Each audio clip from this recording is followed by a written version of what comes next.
Australian industries nervously waiting to see if the Prime Minister's talks do eventually lead to a breakthrough. $20 billion worth of trade sanctions. Joining us live now is the CEO of Australian Grape and Wine, Lee McLean. Lee, good to see you. Thanks for your time this morning. So we know that the wine industry in Australia was hit hard by these sanctions.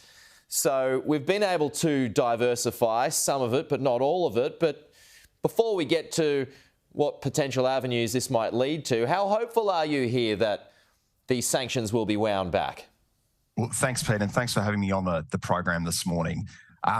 Look, we're really optimistic about the fact that we have had this breakthrough and we have had our leaders talking. We know that that's something that previous ministers and PMs have tried to do unsuccessfully. So having this breakthrough is a really positive step, but it's a first step. And I don't think we need to get too far ahead of ourselves in terms of trying to attach any sort of expectation around it. But hopefully, if we can lead to a position in which the relationship becomes stabilised and a little bit more normalised, that might create some opportunities for us in the future. Okay, well, let's talk about some of those opportunities there. As I mentioned there, as we all know, that many of our growers and winemakers, they were able to diversify, hit some other markets as well. It's not the same as having China on the table, though, is it? So what will it mean if that market is reopened?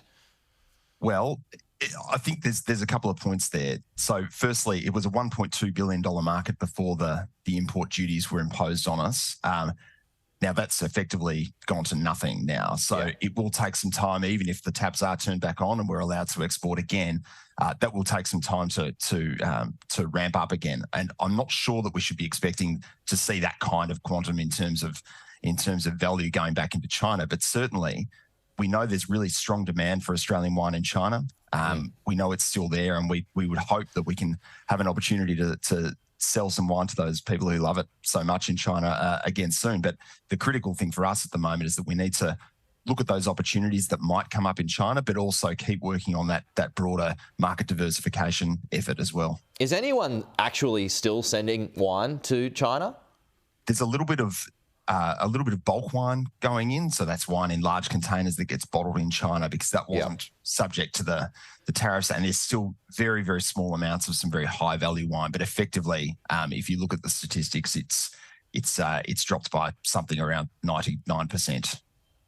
Yeah, I mean, huge. I mean, I remember at the time, Treasury Wines, in particular, just one of them, took an absolute bath leading into that, and no doubt they're hoping to get back in there again.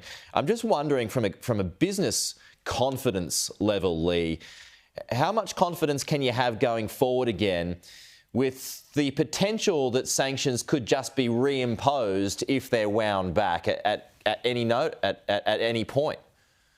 Look, I think there's no question that when businesses are looking at their export markets going into the future, and if China is one of those export markets that's available to us, every company is going to assess that risk, and they're going to be looking to probably spread that risk across a number of markets. I don't think that we will see a situation in which everyone will be sending absolutely everything they can to China again in the future. Maybe that will happen at some point for some businesses, but for most, I think having that proper look at the risk profile, understanding what the opportunities are and the risks is going to be really important.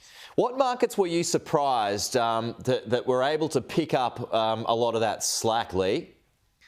Yeah, look, to be honest, other sectors have really done quite well in terms of being able to diversify. We're still a little bit behind where we'd like to be, but there are opportunities, particularly in places like Korea and Japan, which have seen really strong growth. Southeast Asia, and in the long term, we'd really love to see some more movement in terms of tariff reductions and the relationship with India as well. The potential there is enormous, but it's going to take some time to get that right. And how would you expect, I mean, we've been talking about this as well, and perhaps we are getting ahead of ourselves here because there's obviously been no official announcement just yet when it comes to this. It's only a first step. But remembering when the sanctions were imposed in the first place, there was nothing official that actually came from the Chinese government. So there was no big announcement, so to speak. You were just hit with the sanctions, right? So if they are reversed, would you expect that same rule to apply? Just all of a sudden, it just opens up? How would that work? Yeah, it's possibly a little bit different for the wine sector. We did have a formalised process where China looked at some allegations around the dumping of wine and the subsidies that they claimed we were receiving from our government. That process is now going through the World Trade Organization at the minute, and hopefully in the next sort of 12 months, we may see some opportunities for further dialogue, potentially a decision or an off-ramp in some way. Yeah. There is always that. Can't see why China wouldn't want our wine again, though. It's the best in the world, That's no right. doubt about that.